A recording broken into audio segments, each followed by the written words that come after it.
Muy buenas tardes, queridos alumnos. Me alegra mucho poder volver a verlos, a todos ustedes. Qué alegría poder conectarnos a través de este medio y qué bueno seguir reflexionando en esta temática que tiene que ver con el liderazgo espiritual. Bueno, vamos a abarcar hoy en esta clase tres temas, no sin antes decirles que no olviden revisar la plataforma. Tenemos ya la otra, los otros capítulos señalados del libro de Oswald Sander que tienen que leer y para que no se les junte, ¿no es cierto? Así que por favor, para que chequen la plataforma. Bueno, vamos a abordar en esta clase una temática que lleva por título multiplicación del liderazgo, ¿verdad? eh, avanzamos ya en los valores que hemos tenido en relación a esta capacitación, formación que tenemos como líderes y ahora corresponde reflexionar acerca de la importancia que tiene que nos multipliquemos, ¿verdad? Así que voy a compartir la pantalla. Vamos a ver tres clases o tres puntos de vista que tienen que ver con la multiplicación de líderes. Bueno, la primera de ellas es la multiplicación por discipulado, ¿verdad? La multiplicación por discipulado es algo que nos lleva a nosotros a plantearnos la necesidad de reconsiderar nuestra posición ante este, pues ante esto de lo que nosotros nos consideramos como líderes. Así que el valor fundamental que vamos a mirar este día dice: Dios busca hombres y mujeres quienes disipulen, entrenen y mentoren a otros líderes, quienes a su vez se convierten en líderes de líderes que entrenan efectivamente a otros. Un líder que no se multiplica, pues es un líder que más tiene el modelo del líder orquesta, ¿verdad? Del hombre orquesta. Pero si nos empezamos a multiplicar, si empezamos a invertir en otras personas, bueno, de alguna u otra manera, estas personas van a seguir creciendo. ¿Cómo se da este proceso de multiplicación? Bueno, todo creyente, ¿verdad? Pasa por un proceso evangelístico, es decir, cuando alguien ha aceptado a Cristo y lo ha confesado como Señor y Salvador y baja las aguas del bautismo, se convierte en creyente, ha creído en Cristo, ¿verdad? Ha creído en Cristo. Pero esta persona no puede quedarse como un creyente, tiene que seguir caminando y entonces debe llevar un proceso de discipulado, ¿verdad? A donde a través de enseñanza bíblica, el mate, cursos de doctrina, ah, incluso hasta el seminario, ¿verdad? Se convierten en estos puntos o fuentes de enseñanza de lo que Jesús es. Entonces, un discípulo es aquel que se parece a Jesús. Bueno, pero este discípulo no puede quedarse ahí, sino una vez que vive esta experiencia de ser como Jesús, de alguna u otra manera sus dones y demás lo convierten en un líder. Entonces, los líderes no son otras personas más que hombres y mujeres que van a desarrollar sus dones, las herramientas que el Espíritu Santo les ha dado para guiar a otros. Y en la medida en que vamos desarrollando nuestros dones, vamos desarrollando nuestros carismas, ¿verdad? Espirituales, entonces llega un momento donde nos fijamos la meta de guiar específicamente a alguien en particular en un proceso de mentoría, ¿no?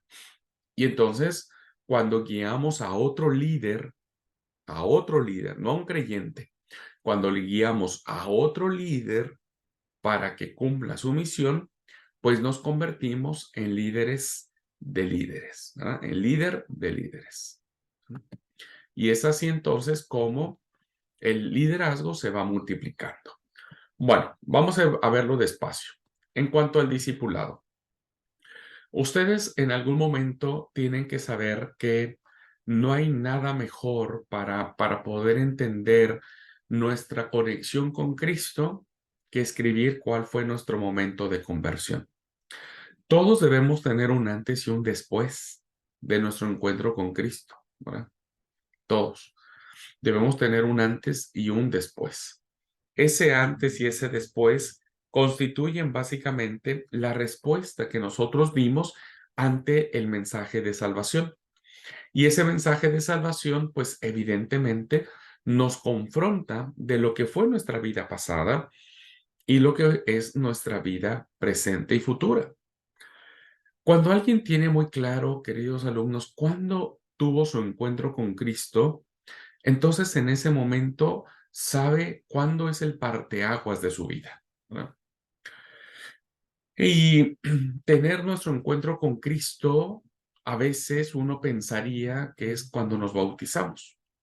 Es probable que algunos de nosotros hayamos tenido nuestro encuentro personal con Jesús al momento de bautizarnos, pero también es muy probable que no haya sido, que nos hayamos bautizado por compromiso, por emoción, por mil razones, ¿verdad? Pero no por tener una pasión por Cristo.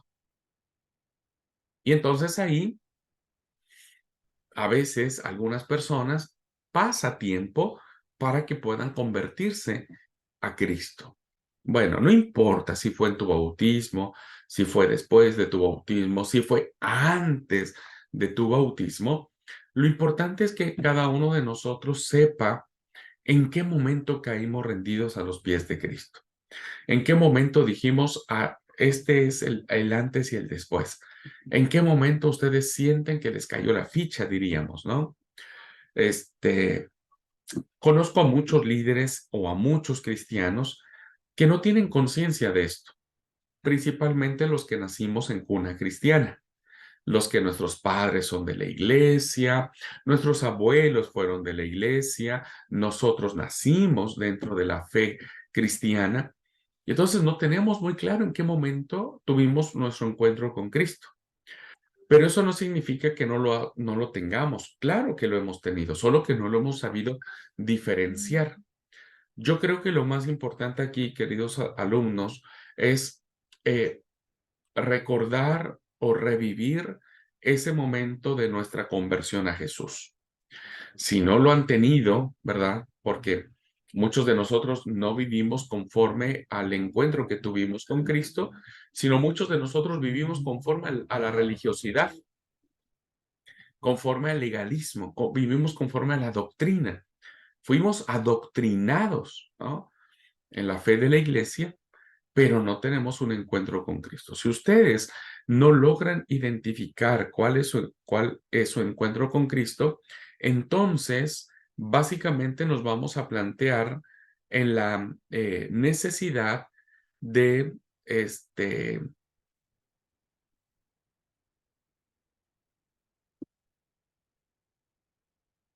Un segundo, hermanos, un segundito.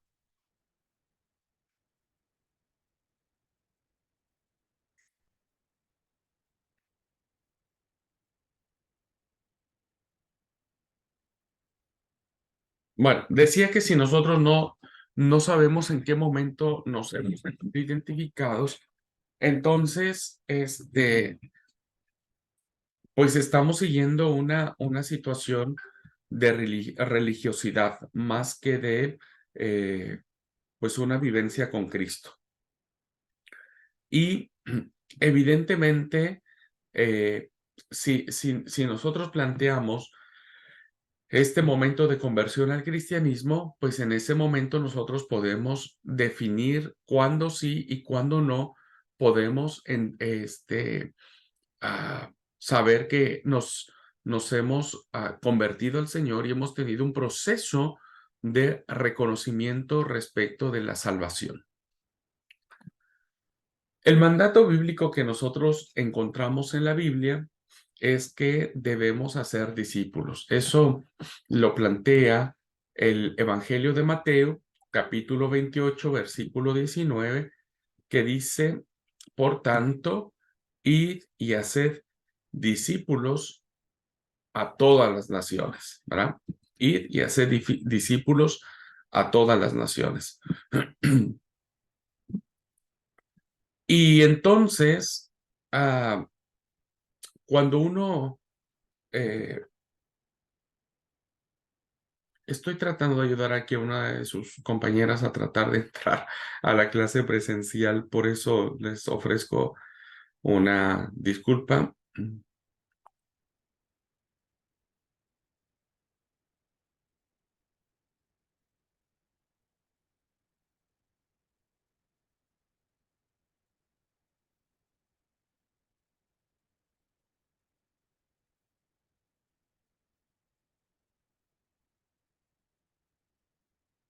Bueno, ojalá pueda entrar. Por tanto, id y hacer discípulos a todas las naciones. Este mandato, queridos alumnos, es el único imperativo en la Gran Comisión. Es como un mandamiento, no es una opción. Nosotros no estamos llamados a ser prosélitos, ¿verdad? No estamos llamados a ser prosélitos, estamos llamados a ser discípulos. Nuestros liderazgos no están en función de cómo nosotros podemos hacer que la gente nos siga a nosotros. Realmente nosotros estamos en función de hacer discípulos para Cristo. Y esto, queridos alumnos, es una de las grandes tareas que la iglesia cristiana tiene y que los liderazgos de, de la iglesia deben tener, ¿verdad? Deben tener. Segunda Timoteo nos plantea el hecho de decir, bueno, ah,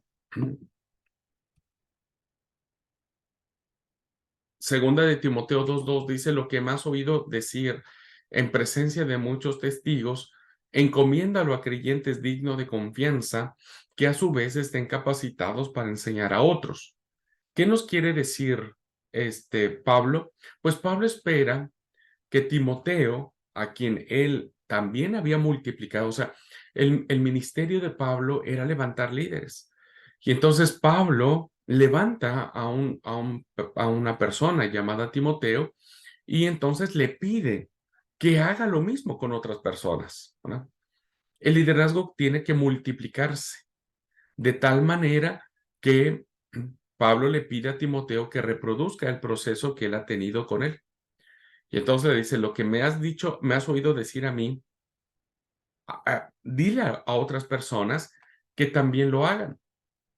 Dile a otras personas que también puedan ellos ser personas que enseñen a otros.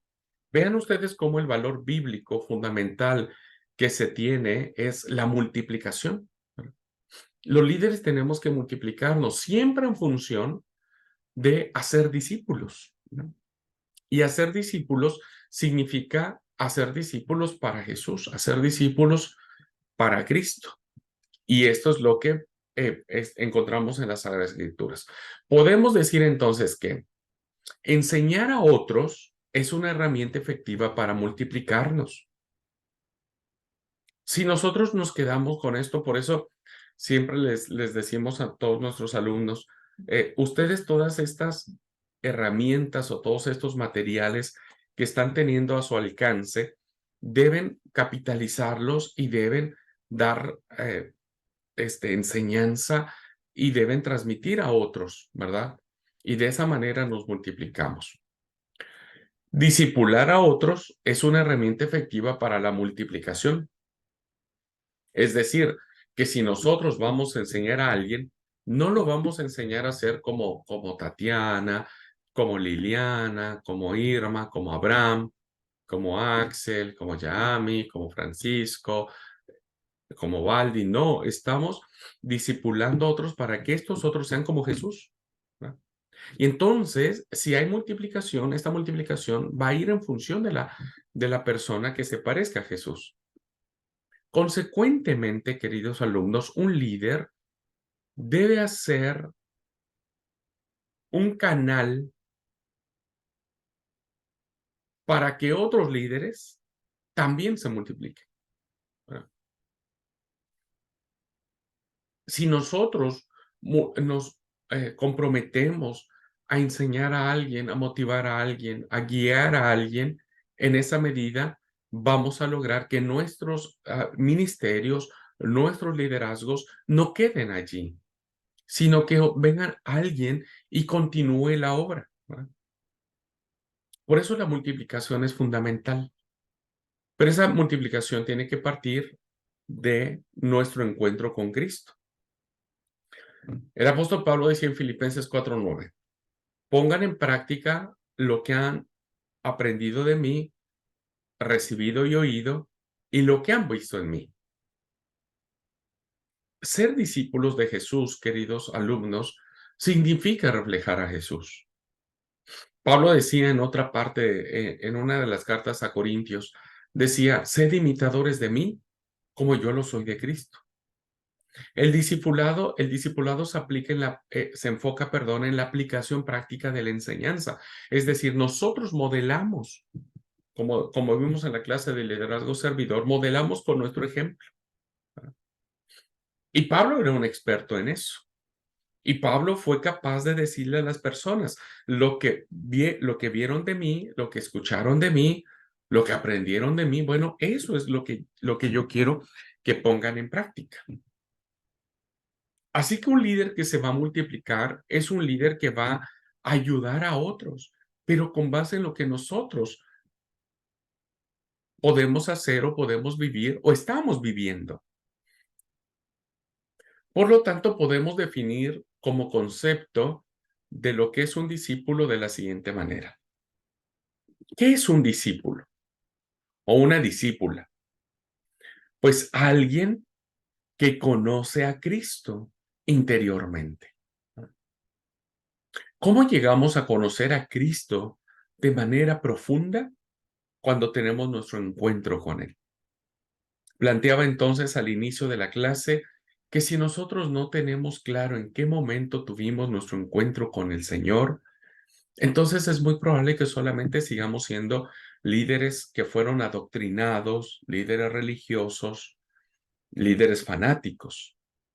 Porque solamente el que tiene o ha tenido ese encuentro personal con el Señor, ese es el punto de partida en el cual a partir de algún suceso, alguna predicación, alguna canción, alguna enfermedad, algo que pasó en la familia, en nuestras vidas, un accidente que salvamos de milagro, no sé, mil y un formas que nosotros podríamos saber que Cristo finalmente llegó a nuestra vida, entonces empezamos a conocer a Cristo más profundamente. Y entonces somos discípulos. Un discípulo sí o sí tiene que conocer a Cristo interiormente, pero también ese conocimiento de Cristo lo compromete. Pablo decía en una cita que no recuerdo ahora, pero ya voy a recordar que dice, el amor de Cristo nos constriñe. Así lo traduce Reina Valera. El amor de Cristo nos constriñe. Nosotros no sabemos lo que es eso, ¿verdad? Hasta que no lo leemos en otra versión. Y otras versiones nos aclaran y dicen, el amor de Cristo nos compromete. Un discípulo está comprometido con Cristo. Honramos nuestra palabra con Cristo. O debemos honrar la palabra con el Señor. Y entonces somos discípulos o discípulas. Alguien que conoce a Cristo interiormente y está comprometido a vivir externamente en amor y obediencia a Él. Es decir, lo que vivimos en la profundidad del ser, de la esencia, de nuestra relación con Dios, de nuestro encuentro con Él, de nuestro tiempo quieto, se va a reflejar exteriormente. Un discípulo tiene que reflejar. Si no, no es discípulo, ¿verdad? Podríamos llegar a ser farsantes, porque solamente hacemos por apariencia. Pero el verdadero discípulo va a vivir externamente en amor y obediencia. En amor y obediencia. Entonces, si vivimos en Cristo, morimos por Cristo, ¿verdad? Sea que vivamos o que muramos, del Señor somos. Un discípulo es esto. Un líder tiene que iniciar siendo discípulo. Si no, no va a lograr nada, ¿verdad? No va a lograr nada. Otra definición sobre discipulado. Es decir, los discípulos hacemos discipulado. Es una acción para multiplicarnos. ¿Y qué es entonces multiplicarnos por discipulado? Bueno, es ayudar a otros discípulos a crecer en madurez espiritual. Tenemos que ayudar a otros. Miren, hermanos, gracias a Dios, ahora ustedes y yo tenemos esta oportunidad de que alguien nos ayude en las clases, con los profesores. Pero muchos de nosotros, ¿no?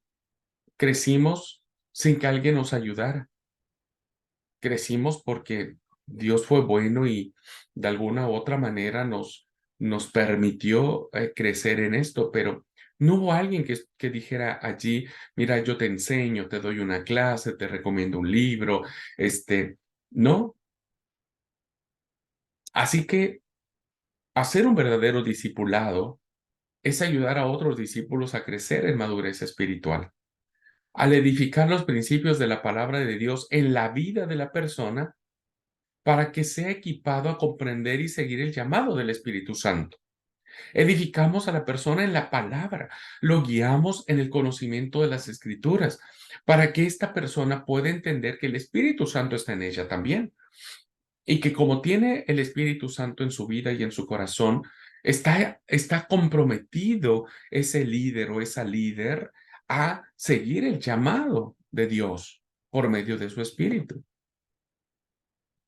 Entonces, si nosotros desarrollamos discipulados en nuestra iglesia, que ustedes puedan tomar a alguien y decirle, déjame ayudarte a crecer en Cristo y trabajemos juntos, pues la verdad, queridos alumnos, que eso es lo más lindo. Discipulado es saber cómo responder a cualquier situación con actitudes y acciones semejantes a Cristo. Nosotros les enseñamos a otros cómo reaccionar, ¿no? Pero imagínense, si nosotros seguimos reaccionando de manera carnal, pues la gente que quiere ver a Cristo en nosotros va a decir, y no, yo no puedo ver a Cristo en vos, porque veo que cada vez que te enojas, explotas, gritas, maldices, injurias, tienes actitudes malas, carnales, y eso perjudica un proceso de discipulado. Nosotros tenemos que empezar a desarrollar las acciones y el carácter de Cristo para que ayudemos a otros a que también lo hagan.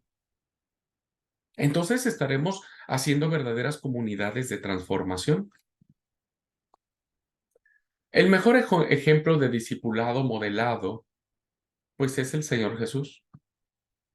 Jesús es el ejemplo perfecto de cómo Él confía en las personas, pero Él también lo dice a través de su vida, de su testimonio, de lo que Él representa, ¿no?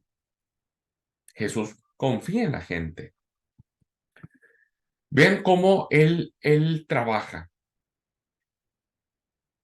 El mensaje de Jesús alcanza a todo el mundo, ¿verdad? Que también nos alcanzó a nosotros.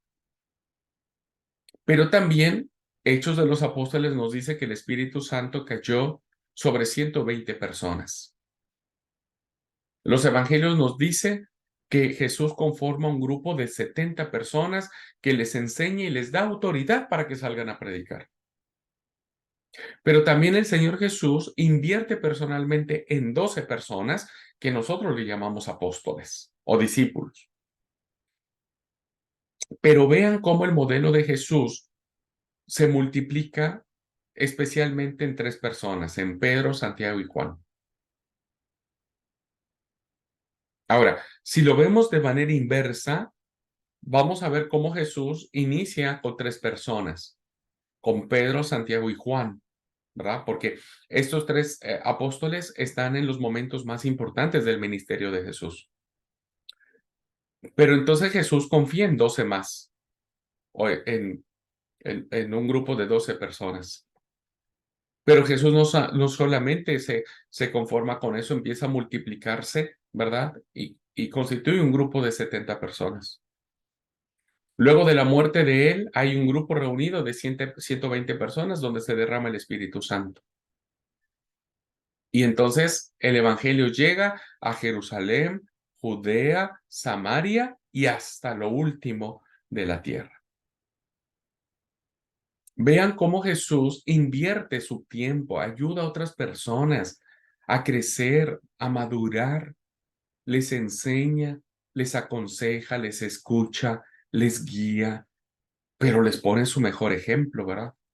La carta de presentación de Jesús, pues tiene que ver su vida congruente como ser humano, no como Dios, que lo era, sino como ser humano, ¿verdad? Y entonces, cuando nosotros aprendemos las actitudes de Jesús e invertimos en otras personas, pues esto es mucho más lindo.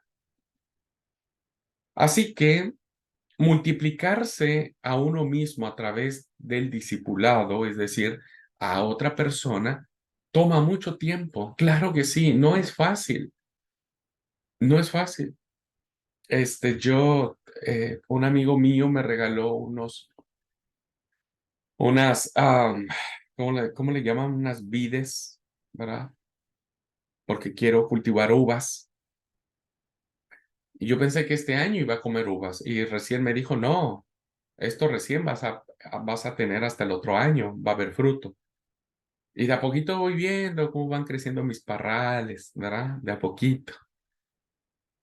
Y bueno, eso pasa lo mismo como cuando alguien se decide invertir en otra persona. No es fácil, toma tiempo, toma esfuerzos, requiere dedicación. Jesús tuvo que invertir 3 años de su vida para guiar a estas personas. Pero ¿qué sucedió? Pues que a la larga da fruto que permanece. A la larga da un fruto que es real. Y gracias a que Jesús invirtió en 3 personas, en dos, en 70, 120, bueno, ahora nosotros somos parte de la fe de los apóstoles. El gran paradigma que hoy tenemos los líderes es no ser los hombres orquesta, no ser los llaneros solitarios. Tenemos que multiplicarnos, pero tenemos que multiplicarnos a partir de nuestro conocimiento de quién es Cristo. Si no tenemos claro quién es Cristo desde el momento en que tuvimos nuestro encuentro con Él, no vamos a poder dar testimonio de nada, mucho menos de transformación. ¿Qué herramientas tenemos nosotros que Dios nos ha dado para guiar a otros? Pues debemos practicar disciplinas espirituales. Esto lo vimos cuando tuvimos la clase de intimidad con Dios. El entrenamiento que espera producir un carácter específico o un patrón de comportamiento. Ustedes saben lo difícil que es formarse un hábito. Bueno, malos hábitos se forman muy fácilmente, los malos hábitos. Pero los hábitos disciplinados no es fácil. Yo puedo levantarme un día a salir a caminar temprano.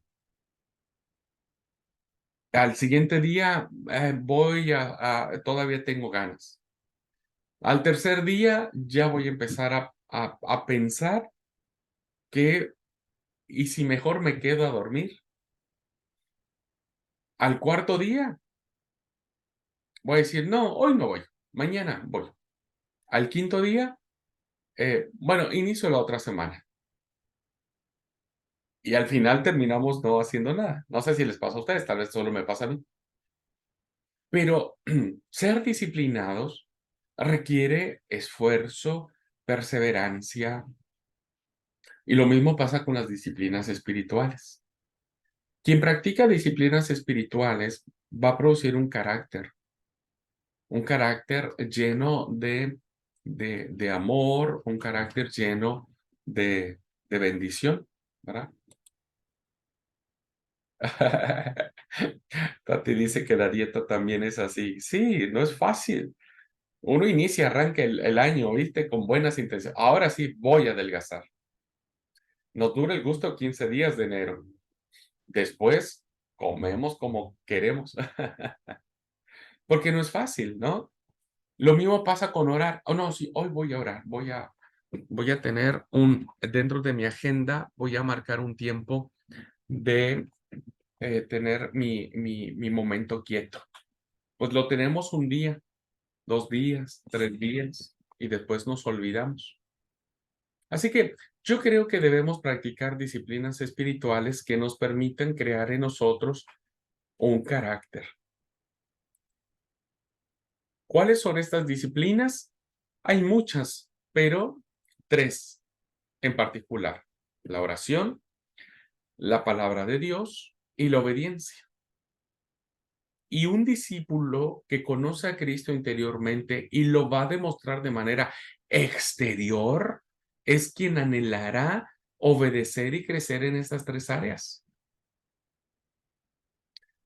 Pero siendo muy honestos, queridos alumnos, son las tres áreas en las que menos estamos capacitados, ¿verdad?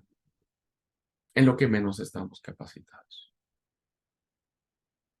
No tenemos una práctica de la oración, no tenemos una práctica de leer la palabra y somos más desobedientes.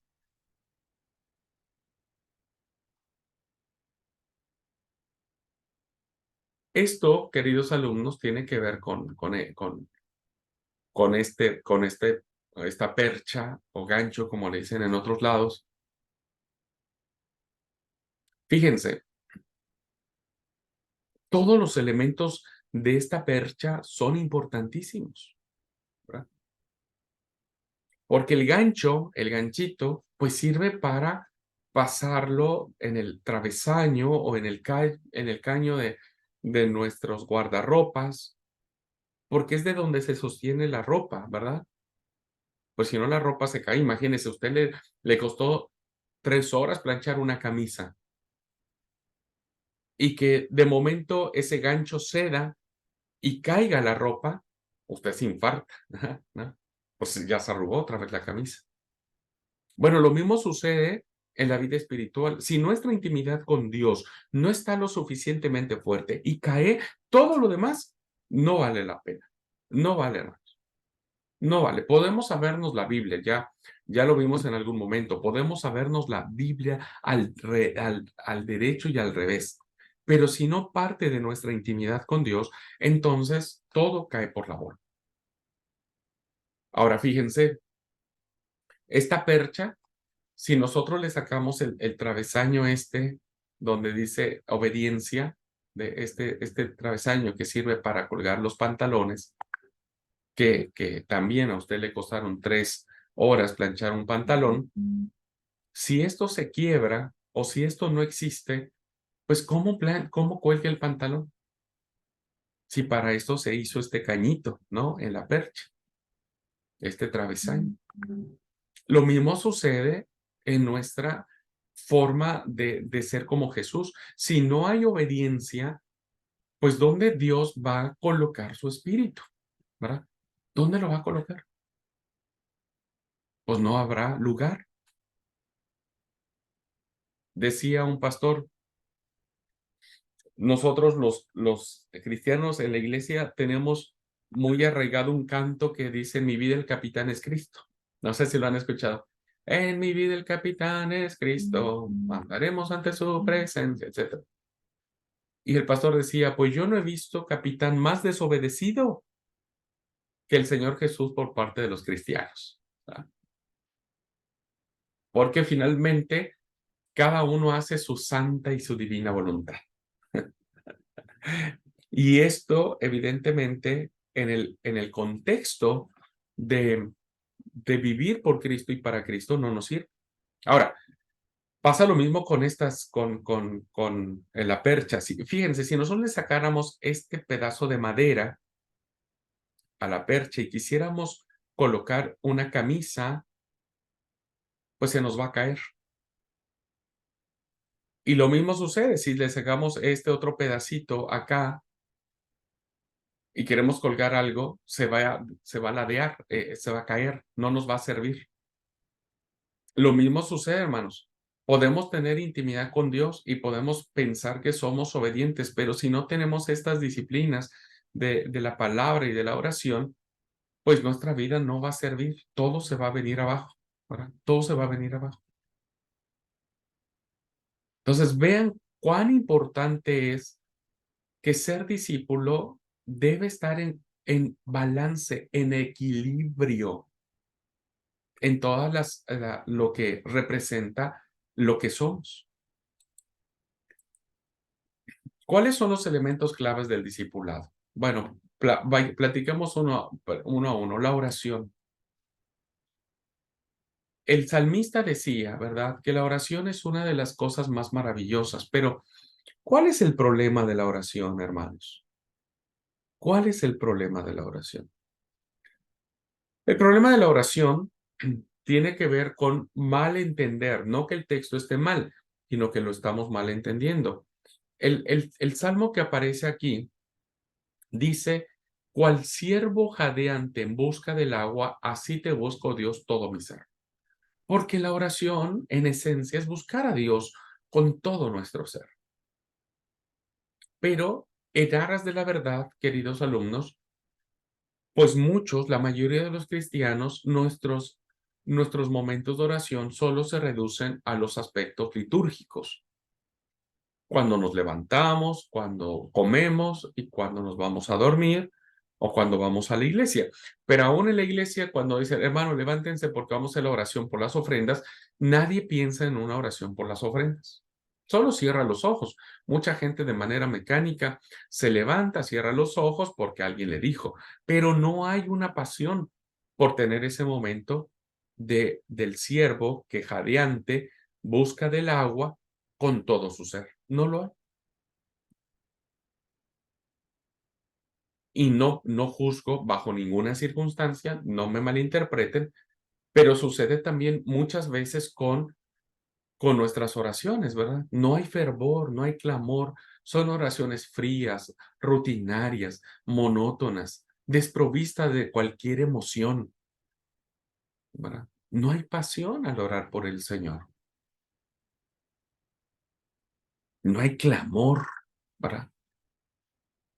No hay un grito desesperado. Y a veces no digo que no sea de manera literal.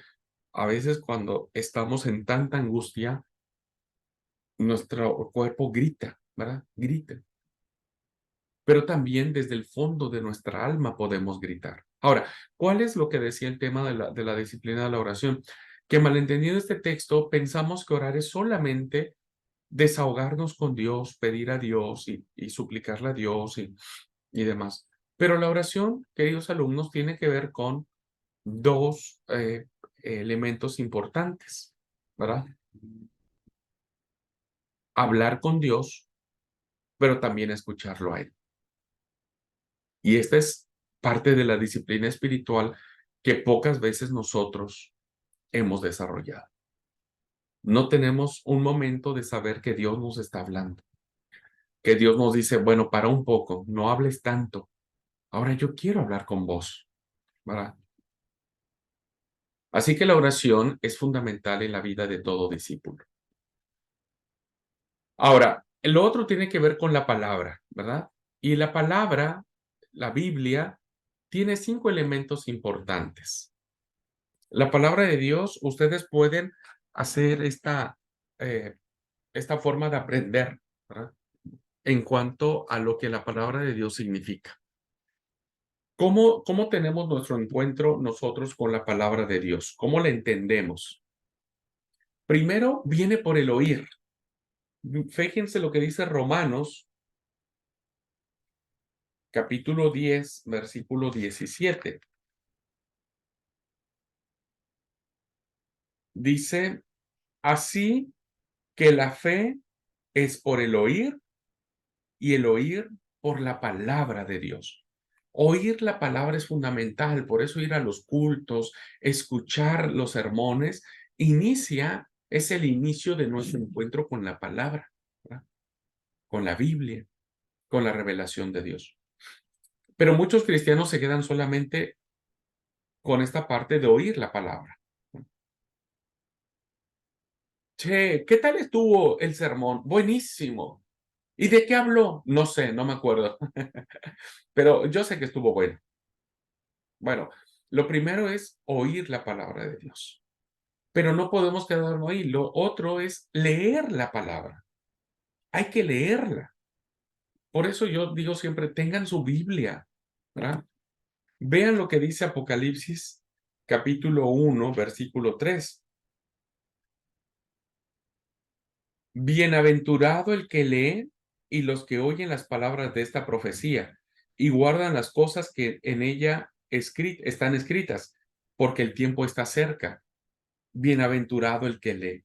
Feliz es el que lee la palabra. No se conforma con oírla. Hay que leerla, ¿verdad? Con nuestros propios ojos. Bueno, pero no podemos quedarnos ahí. Tenemos que seguir creciendo y después de oír y de leer la palabra, hay que estudiarla. Hay que saber qué dice, ¿verdad? Hay que entender lo que está queriendo decirnos el Señor. El libro de Esdras, capítulo 7, versículo 10, dice, porque Esdras había preparado su corazón para aprender la ley de Jehová y para cumplirla y para enseñar en Israel sus estatutos y sus decretos. Esdras, el escriba Esdras, estudia la palabra, ¿ah? Estudia la palabra. Él había preparado su corazón para estudiar la palabra y para enseñarla. Nosotros no podemos enseñar a otros a amar la Biblia si nosotros no la entendemos. Gracias a Dios que estamos en este seminario que nos permite estudiar un poco a profundidad la palabra de Dios, ¿verdad? Entonces, no solamente hay que oír la palabra, ni leerla, ni estudiarla. Viene otro punto importante. Debemos memorizar la palabra, ¿verdad? Esto es fundamental. Dice el Salmo 119, versículos del 9 al 11. ¿Con qué limpiará el joven su camino? Con guardar tu palabra. Con todo mi corazón te he buscado. No me dejes desviarme de tus mandamientos. En mi corazón he guardado, he aprendido y memorizado tus dichos para no pecar contra ti. Cuando nosotros aprendemos la palabra, queridos hermanos, y la aprendemos de memoria, entonces cuando hay alguna situación complicada en nuestra vida, bueno, la palabra viene, no tenemos la Biblia en nuestras manos, pero la tenemos presente. Sabemos qué dice la Biblia, ¿verdad? ¿Qué dice Dios? Y entonces por eso el salmista dice, en mi corazón he memorizado tus dichos, tus mandamientos, para no pecar contra ti. Entonces no solo hay que oír la palabra, no hay solo hay que leerla ni estudiarla, memorizarla, sino también finalmente hay que meditarla, apropiarla, respirarla, ¿verdad?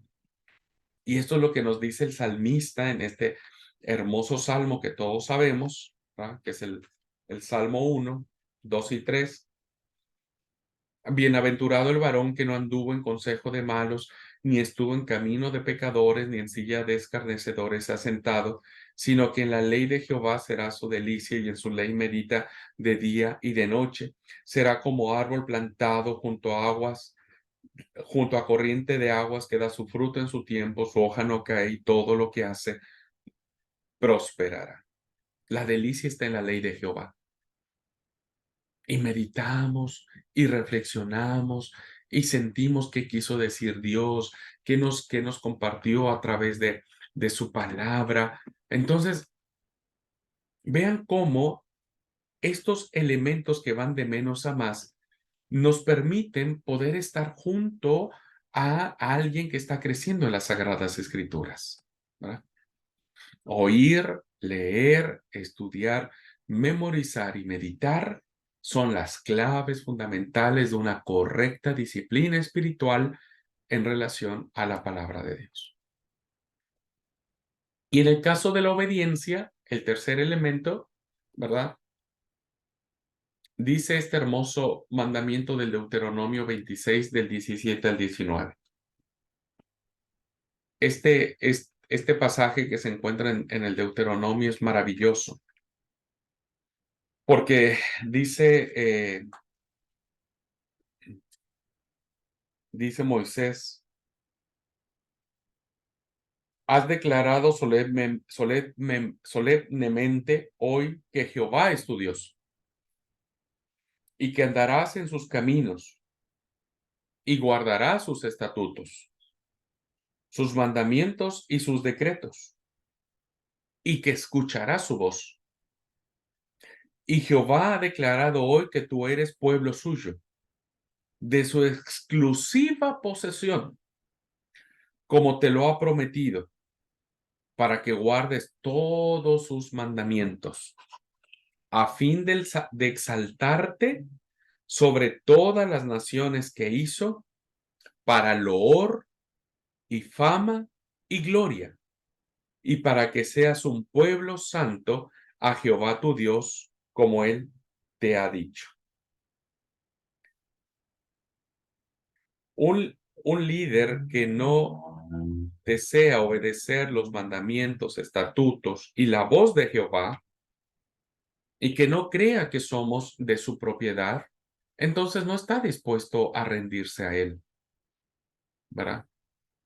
No está dispuesto a ceñirse en torno a los mandamientos del Señor. El que quiere obedecer a Dios andará en sus caminos y guardará sus mandamientos. No solo los 10 mandamientos, ¿no es cierto?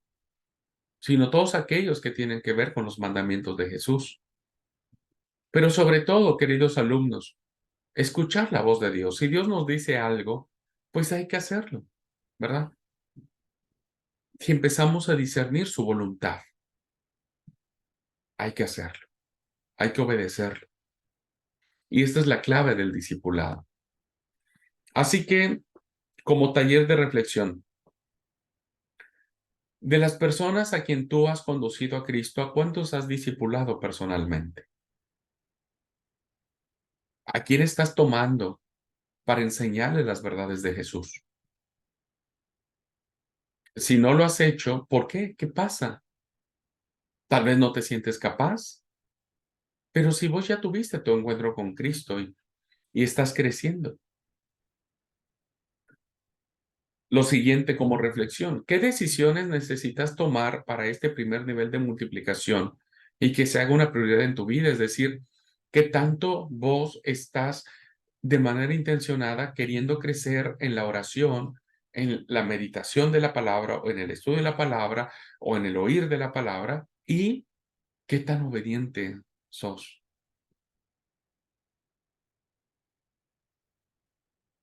¿Qué tan obediente sos? Hay gente que dice: no, a mí nadie me va a mandar. El pastor, ¿y quién se cree el pastor para decirme lo que yo tengo que hacer? Bueno, no tienes una actitud de siervo, ¿verdad? Hay que tener una actitud de obediencia. Yo lo aprendí de un amigo que desconozco si ya murió, hace muchos años. Él era policía y él me dijo, y fue jefe y porque era capitán él de la policía. Y él me dijo: Abraham, para saber mandar, ¿verdad? Para saber mandar, lo primero que tenemos que hacer es aprender a obedecer. Para saber mandar, lo primero que tenemos que hacer es aprender a obedecer. Y yo lo tengo muy claro. Fue algo que me quedó grabado y que trato de siempre de hacerlo realidad. Trato de ser obediente a mis autoridades, a mi sobrevedor, al consejo general, al consejo académico, a la comisión administrativa de la iglesia, trato de ser muy obediente. Y eso me ha dado la oportunidad de aprender a compartir mi visión. Por eso es muy importante, queridos alumnos, que ustedes consideren en qué nivel se encuentran de este punto. ¿Cómo están multiplicándose en otras personas, enseñándoles a ser como Jesús? Bueno, ¿cuál es la respuesta? Invertir en vidas.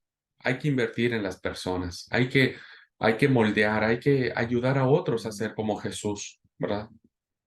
Hay que ayudar a otros a ser como Jesús. La multiplicación requiere de nuestro compromiso intencional en discipular al menos una persona este año. Ese es el desafío que les planteo.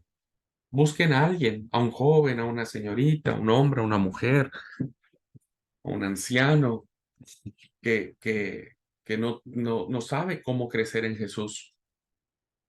Y reúnanse con esa persona, oren por ellos, lean la palabra juntos, oren juntos.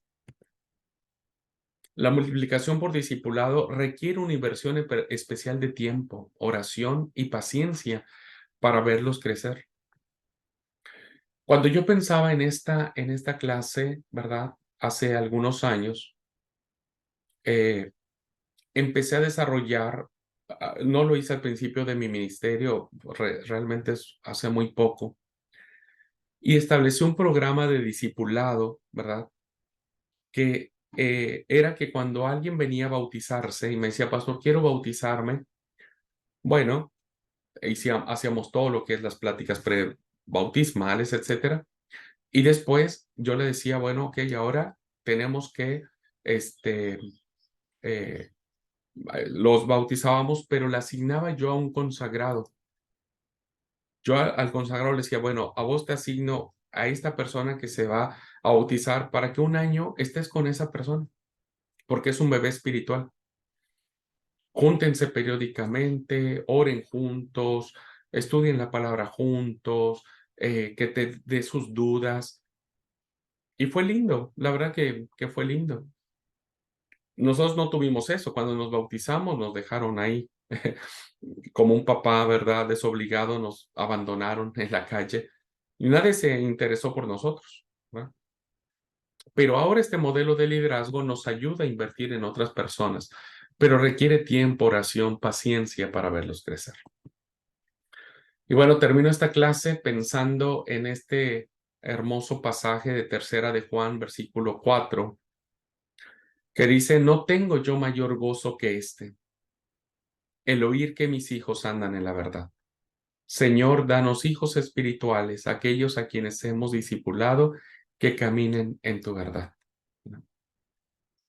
Ese es el mejor legado que podemos dejar a las siguientes generaciones. Que otros caminen en la verdad del Señor. ¿Ok? Muy bien, y es así como terminamos esta primer clase que tiene que ver con la multiplicación de líderes a través del discipulado, ¿verdad? A través del discipulado. Ahora, permítanme plantear otra vertiente de esto y después de esto vamos al receso. Quiero ahora compartirles el siguiente nivel, que es un liderazgo por entrenamiento, ¿verdad? Por entrenamiento. Aquí aparece coaching, es una palabra en inglés que significa coach, es entrenador, ¿verdad? Entonces, ¿cómo podemos multiplicarnos por entrenamiento, por coaching? Bueno, esto ya vimos, Dios busca hombres y mujeres quienes disipulen, entrenen a otros líderes. ¿Qué es un líder por entrenamiento? Bueno, volvemos a nuestro cuadrito con el que iniciamos, ¿verdad? Ya pasamos este punto y dijimos, bueno, la persona ha sido un creyente, se bautizó, ahora alguien lo toma para que aprenda a ser discípulo de Jesús. Bueno, este proceso dura toda la vida, ¿verdad? Toda la vida seguimos aprendiendo a ser discípulos de Jesús. Bueno, ahora este discípulo va a convertirse en líder. Debemos ahora pasar al siguiente nivel. ¿Cómo vamos a lograr ser líderes? Bueno, empezaríamos diciendo por qué es necesario entrenar a alguien. Porque entrenamiento es una herramienta que líderes efectivos de equipo usan para hacer tres cosas. Cuando alguien entrena a otra persona, le enseña a otra persona, le otorga tres cosas. Lo empodera, lo libera y lo ayuda a ser siervo, tanto al pueblo de Dios para que el reino de Dios esté en la tierra. Entonces tenemos empoderar, liberar y servir. Estos tres elementos claves los desarrolla cualquier líder que desea invertir en la vida de otros líderes, ¿verdad? Para que desarrollen los dones que el Señor les ha encomendado. Entonces, si nosotros nos ponemos en el papel de entrenador, no sé si ustedes, queridos alumnos, lo hacen o conocen a alguien, ¿no? Por lo regular, cuando un futbolista, un beisbolista, un deportista se retira de las canchas, ¿verdad? O de los campos de juego, se convierte en entrenador, es decir, la experiencia que él acumuló, ahora la va a volcar a otra persona, ¿verdad? Esto es entrenamiento y le va a enseñar a otra persona, pero no lo va a hacer a la distancia, sino lo va a hacer de una manera relacional, ¿verdad? Entonces, entrenar a alguien es un proceso que necesita establecer relaciones, en el que un líder entrenador, quien sabe cómo hacer bien las cosas, imparte esas cosas, esas habilidades a un discípulo, le enseña, que quiere aprender y le motiva y le empodera para extenderse más de lo que ya logró o alcanzó. Entonces, alguien que dice, bueno, yo veo que vos tenés mucho talento, muchos dones, tenés muchas cosas lindas, bueno, yo te voy a ayudar. ¿No? Entonces empieza una relación, ujú, en el cual el líder que tiene mayor experiencia, pues le va a enseñar al discípulo a desarrollar los dones que el Espíritu Santo le ha dado. Por eso, los líderes multiplicadores son entrenadores eficaces. De alguna manera, tenemos que ver la posibilidad de cómo entrenar, desarrollar, eh, enseñarles a otros, ¿verdad?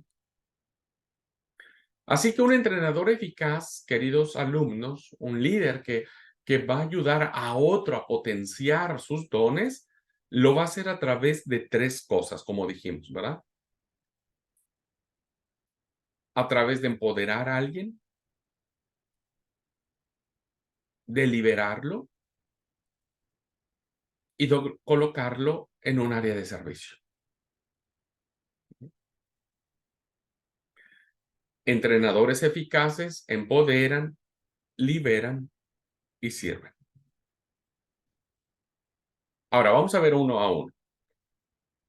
¿Qué significa ser entrenadores efectivos que empoderan? Bueno, cuando alguien empodera a otra persona, es decir, le da cierta autoridad, le da su valor, es que un líder le va a dar responsabilidades, le va a decir, mira, yo quiero que hagas esto, pero quiero que lo hagas así, así y asado, ¿verdad? Siempre con metas claras. Pero yo confío en vos. Un líder que va a enseñar a otros le va a dar responsabilidades claras. Le va a comunicar lo importante de la encomienda que le está pidiendo que haga. Entonces, la persona va a decir, wow, se fijó en mí para hacer algo importante. No pensé que yo fuera a poder llevar a cabo algo tan importante. No, el líder que entrena va a decirle a la persona, ¿verdad? Que lo que va a hacer es muy importante. Y sobre todo va a reconocer el valor y la importancia de esa persona.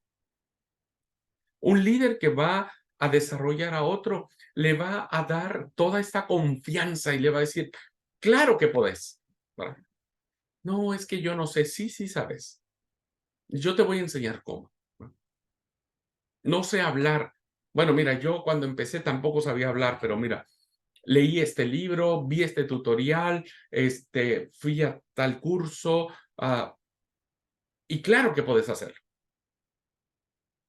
Cuando un líder entrenador no empodera a alguien, primero, no confía en las personas y por lo tanto no les da ninguna responsabilidad. Segundo, le da, si va a confiar en alguien, le da ahí cualquier cosa como para que no me esté molestando la persona. Y tercero, le va a decir, mira, la verdad que no sé si lo vas a lograr, pero bueno, si lo logras ya será un triunfo. Y si te equivocas, bueno, vemos después cómo lo arreglamos.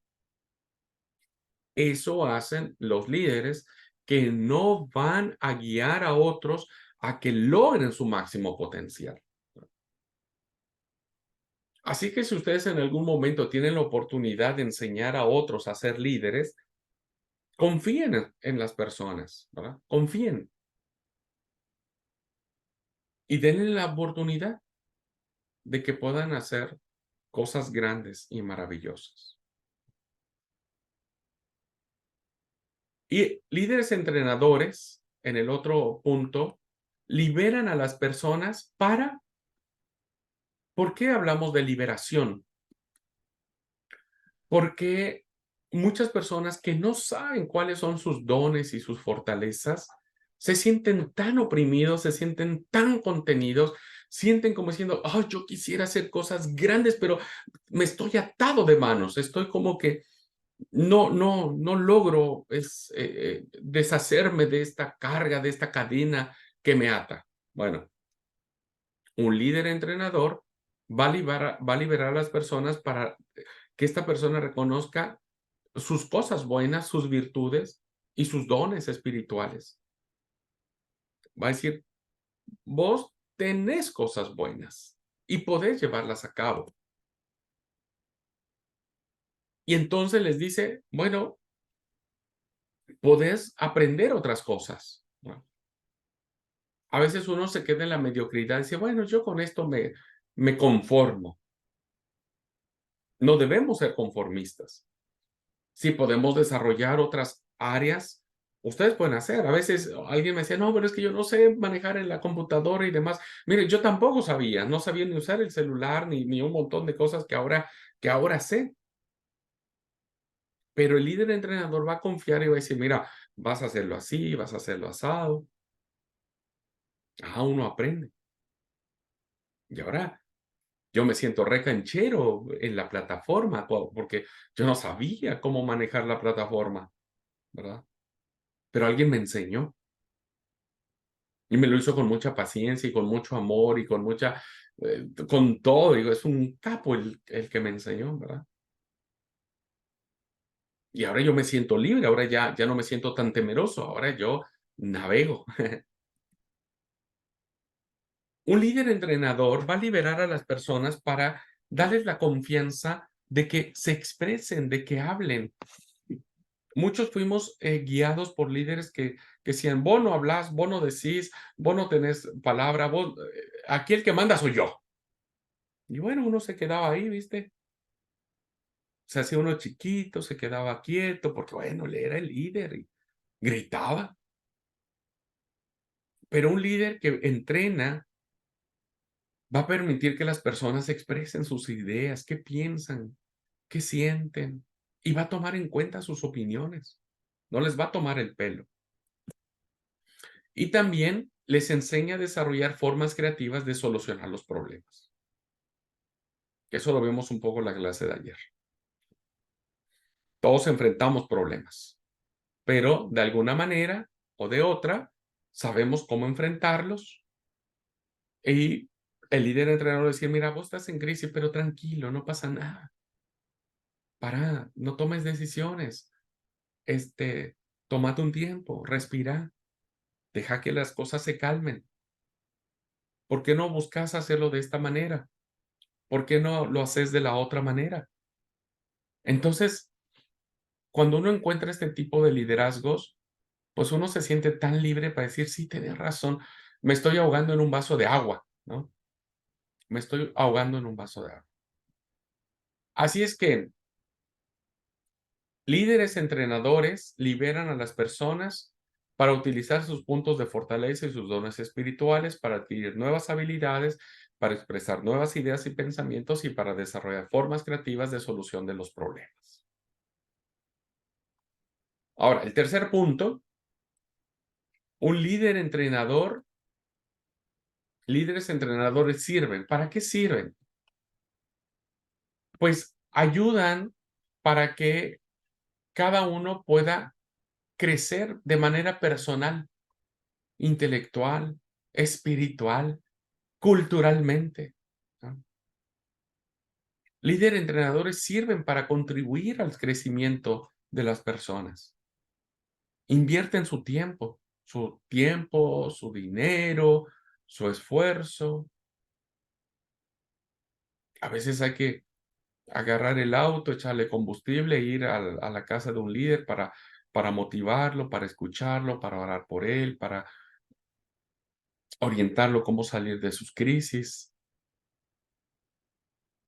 Un líder entrenador sirve para mostrar cuidado por la necesidad personal de los líderes. ¿Cómo estás? ¿Cómo te sentís?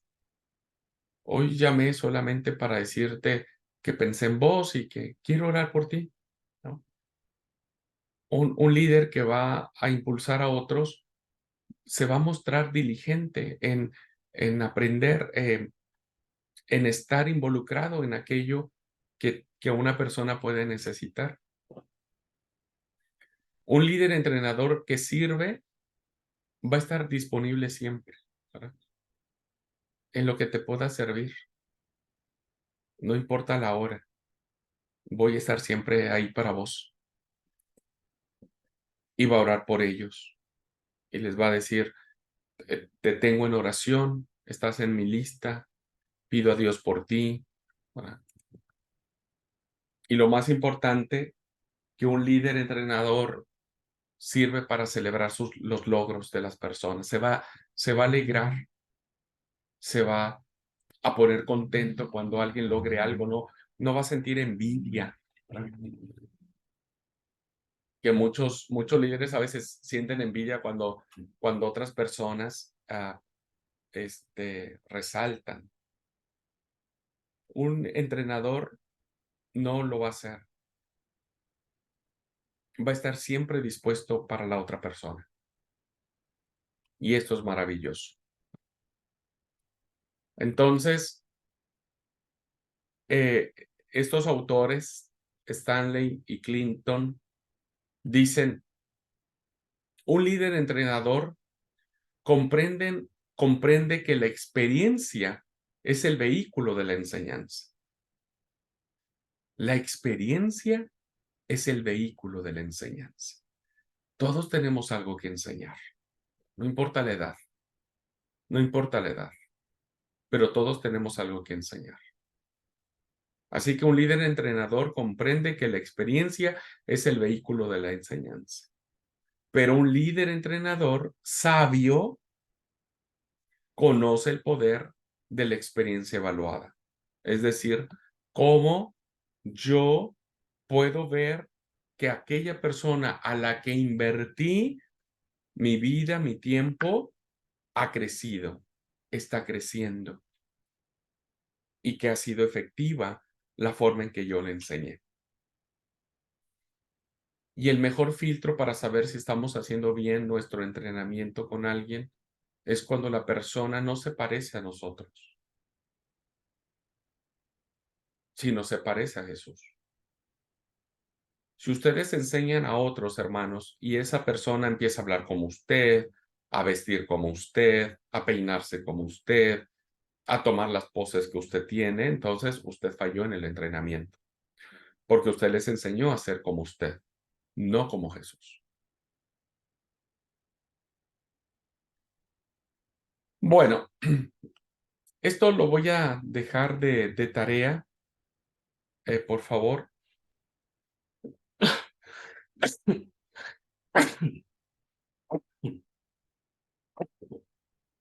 Perdón, hermanos.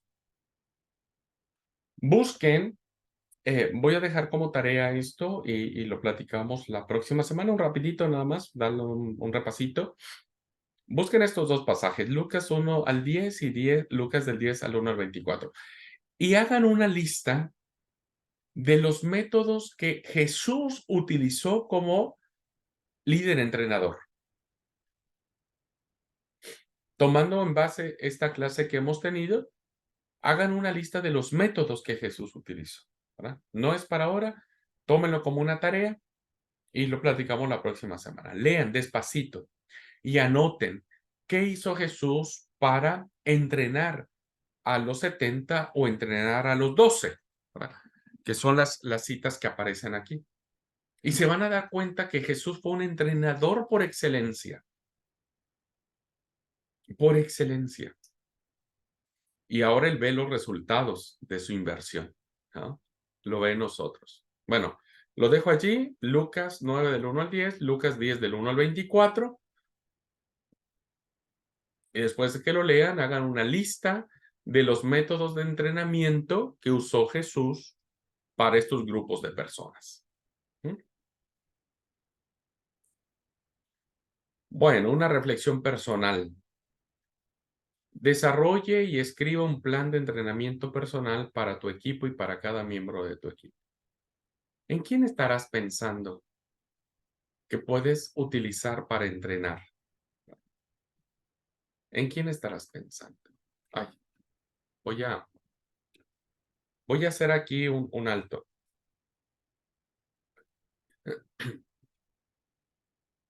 En la lista que ustedes van a hacer de las citas que planteamos, eh, abajo van a poner 3 rayas, ¿ah? 3 rayas. Y van a escribir el nombre de 3 personas, hombres y mujeres, que contribuyeron a ustedes para su crecimiento y su desarrollo como líderes. 3 personas, hombres o mujeres, ¿no? Que ustedes tuvieron en su vida y que consideran importantes y dijeron, esta persona invirtió en mí, ¿no? La hizo como entrenador, como un líder entrenador, ¿verdad? Porque me enseñó, porque me guió, porque confió en mí, porque me empoderó, porque lo que ustedes gusten y manden. Escribirán el nombre de 3 personas en oración, con tranquilidad, recordando un poco quiénes fueron las 3 personas que confiaron e invirtieron en ustedes. ¿Okay? Luego, abajito van a poner otras 3 rayitas y van a escribir en oración el nombre de 3 personas a las que a ustedes les gustaría invertir de su experiencia. Que ustedes sean y que ustedes vean y digo, yo me gustaría pensar en tal persona, tal persona, tal persona, para serla como de líder entrenador o entrenadora. Y escríbanlo. Oren a Dios y escriban. Y digan, Señor, revélame, muéstrame un poquitito. ¿Quiénes crees tú que yo podría hacer este papel de entrenar a alguien? ¿No? ¿Quién podría ser? Así es que esos van a escribir 6 nombres, ¿verdad? 3 de personas que invirtieron en ustedes y 3 nombres de personas que ustedes quieren invertir, que quisieran invertir en ellos para que ellos lleguen a ser buenos líderes de la iglesia. ¿Ah? Y lo platicamos la próxima semana. Muy bien. Pues hasta acá hemos visto estos 2 elementos de cómo se debe multiplicar el liderazgo. La multiplicación viene por discipulado, pero también la multiplicación viene por entrenar a otras personas, enseñarles, ayudarles a otras personas a desarrollar sus dones. Ya que nadie nos enseñó a nosotros, bueno, nosotros enseñemos a otras personas, ¿verdad? Seamos ese factor de cambio y de paradigma. Bueno, pues vamos a tomar un receso. Vamos a tomar 10 minutitos de receso y volvemos a la clase.